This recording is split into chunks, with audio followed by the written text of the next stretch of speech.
It's Ticket TV back at y'all. Y'all thought I was just playing? I told y'all, man, I got banana clips over here, man. And them things is loaded. Believe that. I got a fully loaded clip. I be on that shit. Yeah, I'm like Denzel with that thing, man. Y'all remember how Denzel was, man. Hey, man, I'm putting cases on all these niggas. So now we got Sheriff David Clarke, man. Man, the trial of Sheriff David Clarke, man. Now this dude is a super Sambo, man. 14, when this widely held false belief of hands up, don't shoot was propagated by the media. They went down there and fit their narrative. Think about what happened off that fake news, Sean.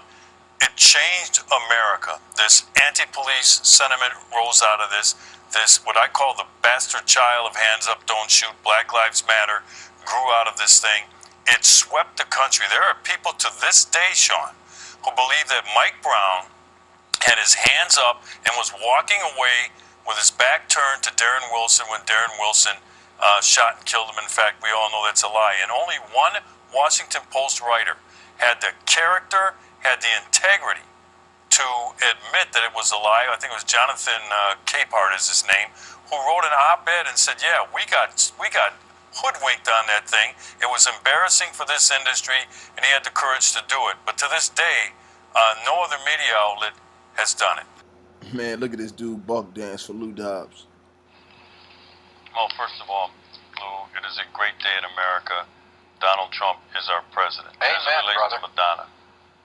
As it relates to Madonna, look, she's an aging over-the-hill performer. Doesn't sell music like she used to. Newer generations are looking at new stars, listening to new stars that are coming up. So she has to resort to political activism to get any attention anymore. She wasn't taken out of context. We all heard it. She did that for shock value. Now she's trying to walk it back. I think she should at least get a visit from either FBI agents or the Secret Service for some questioning to at least send a message to her that that kind of stuff will not go on during the Donald Trump administration, not just his, but any president's administration. You don't believe that for 1 minute, do you? That their message is? Yeah. That's what they said to me. Okay. Yeah, I believe them. Any protests over the deaths of these cops today in Baton Rouge? I don't know that. Any riots or protests over the police officers in Dallas, Texas? What are you asking?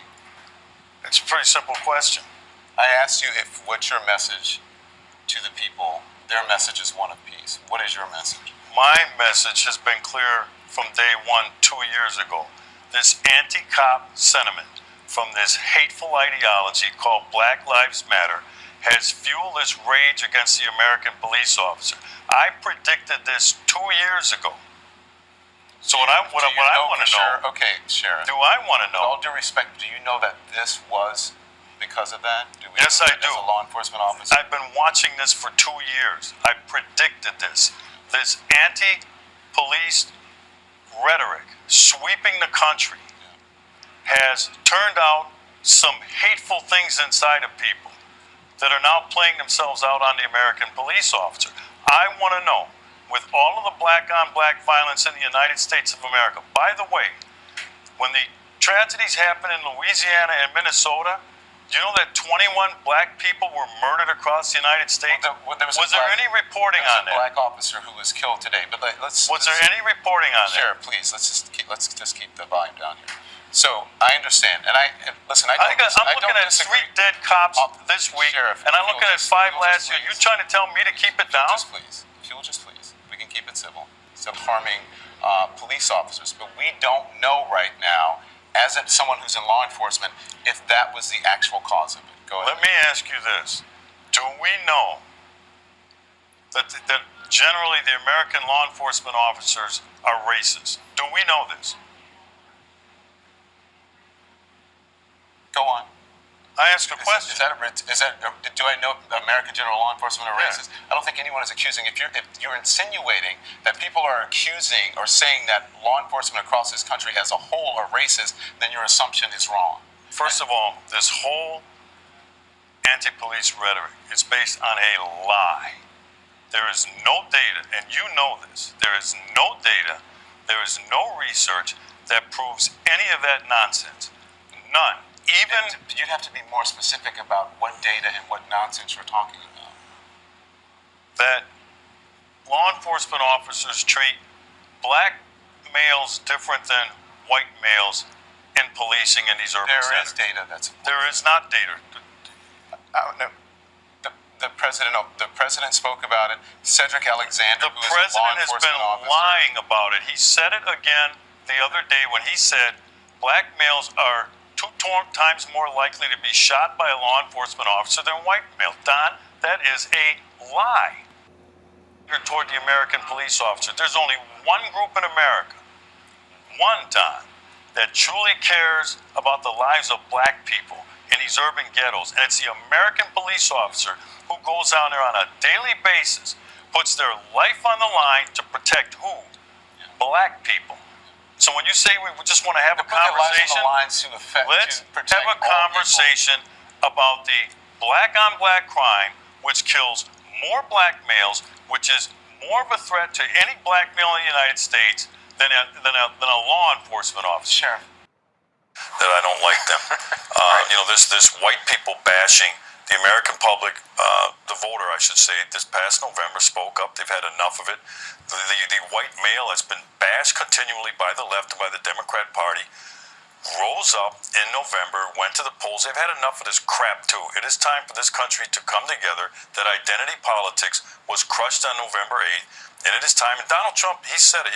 He said it within the last couple of days again. He said, you may not have voted for me, but I'm going to do everything I can to make sure you are a part of the American dream and a part of the success we're going to have. Right. That's the Gettysburg type address that I talked about that Donald Trump needs to make upon assuming the presidency on January 20th. Well, I haven't seen the video, but I did talk to the mayor yesterday, and he said he saw the video, and that it's clear that the suspect that the officer confronted was armed with a firearm. I noticed that people are leaving that out when they say police shot a man. They shot an armed individual this time, so it doesn't give the cop haters the high ground on this sort of thing. But look, that's not what causes riots anyway. What causes riots are failed liberal urban policies in these ghettos, like Milwaukee. Milwaukee has inescapable poverty. We're like the 6th poorest city in America. They have failing public schools. The K-12 public school system here, there's only two school systems that are worse, Cleveland and Detroit. You have massive black unemployment. I think the black unemployment rate in Milwaukee is 32%. You have dysfunctional families. You have father-absent homes. You have questionable lifestyle choices. Those are the ingredients for a riot.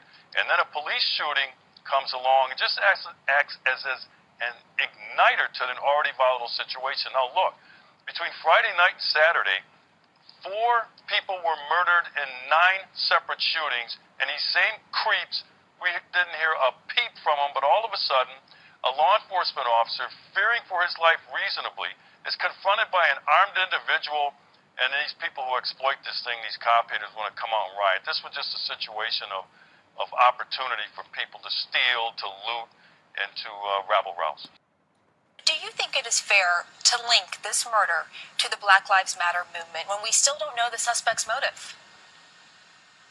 I think it's very fair in light of the anti-cop rhetoric that is sweeping the United States of America, fueled by this group, some of the vulgar, vile, vicious rhetoric that's coming out, talking about killing cops, and that's just some of the nice stuff, some of the stuff I can't even say here on TV, but there is no doubt in my mind that the 2 New York officers, Ramos and Lou, were gunned down by an individual who made Facebook postings about wanting to kill pigs, and he was going to go out and hunt officers down. There have been officers across the United States who've had their cruisers shot at and struck while they patrolled St. Louis, the same thing. Yes, this is part of a pattern now, and you'd have to stick your head in the sand to think that this thing here wasn't fueled by this vile, vulgar, slimy movement. Officers, and you know what? If the shoe fits, wear it. Just like the Dylan Roof, right? Went into a church and slaughtered 9 churchgoers and every white person in America by this Black Lies movement, L-I-E-S, was indicted because of that. And other people came out and talked about slavery, discrimination, alive and well in the United States. Well, that's why I said if the shoe fits here, wear it. Right. I'm glad that you're saying if the shoe fits, because as a police officer, I would hope you would want to emphasize things like probable cause, due suspicion, investigation. The police officials... Darren Wilson didn't get that, Mark. Let me finish. You know that. The officers in the Freddie Gray case did not get that assumption of innocence. So for you to stand up and throw that out now, it's Sheriff, I haven't said... All right, I'll let you finish. It's hypocritical. All right. It's hypocritical. Police officers in the Freddie Gray case didn't get that presumption of innocence. All right, I've let you speak the entire Darren segment. Just let me respond. Didn't get that presumption of innocence. Please let me respond. By law, we're entitled to a presumption of innocence. Even if you think that those people didn't get what they deserved, as a police officer, I hope you wouldn't say, well, two wrongs make a right. If anything, we should be emphasizing due process and investigation here. And in this case, the people handling the case in Texas themselves have said very clearly, we don't know the motive. So you're essentially saying that your colleagues in law enforcement who say we don't know the motive are wrong and that you do know the motive. The second piece I want to say is that your characterization of Black Lives Matter is absolutely incorrect. The argument of Black Lives Matter is not to say that police officers should be killed, that police officers should be demonized, that police officers should be marginalized. The argument of Black Lives Matter is that police officers should be held to standards of accountability just like everybody else, and the increased number of black bodies, or the sustained number of black bodies which die at the hands of state violence needs to end. It means that while we regard all lives, we cannot exclude black lives. Garner died because of a pre-existing condition, asthma. But that wasn't true. The actual ruling from the medical examiner was that he died as a result of that particular chokehold. Do you believe that what took place in the Eric Garner death, that was wrongful behavior by New York police officers, how Eric Garner was choked and killed? No, I don't. Not under the rule of law. But let me correct you on something that you said that just simply is not true. We're really going to deal with facts here. Okay. And I know facts can be an uncomfortable thing, but we're going to deal with facts or we're going to deal with myths and propaganda. Eric Garner's death was ruled a homicide. But you know what? That's a manner of death. All right? There's suicide as a manner of death, natural causes, homicide, and then there's unexplained. Okay, those are But the medical examiner ruled it was a homicide. He ruled it was a homicide. But when you were asked under oath by Congress, you said it was because of his asthma. Died of a heart attack on the way to the hospital. Now, there is no doubt that physical exertion that he had, he was in poor health, that physical exertion did contribute to that heart attack. But that does not mean that NYPD officers... Are you a licensed medical professional? No, I'm not. I'm a law enforcement. Are you a licensed No, because, see, I actually listen to the licensed medical professional. And if the licensed medical professional, the medical examiner, ruled it a homicide, he stated exactly what it is. And so when you said, well, it was because of his asthma, well, that was simply incorrect. It was incorrect. First of all, I didn't say asthma. He died of a heart attack. Okay. He didn't die of asthma. But those were some of the things that the medical examiner pointed out. I asked you. Alright, man, Ticket TV, man. Y'all hit that subscribe button. I appreciate all you guys for helping my channel grow, man. Y'all retweet, my videos, pass my videos on social media, help the word spread, help the channel grow. You can hit me on that Facebook. Y'all see it up there in front of the screen in your face. Or you can hit me on the Twitter. All the links are below in the description box. Also, you can subscribe to my other channel as well. That link is below also. So hit me up. Over here is no buck dancing, no cooning.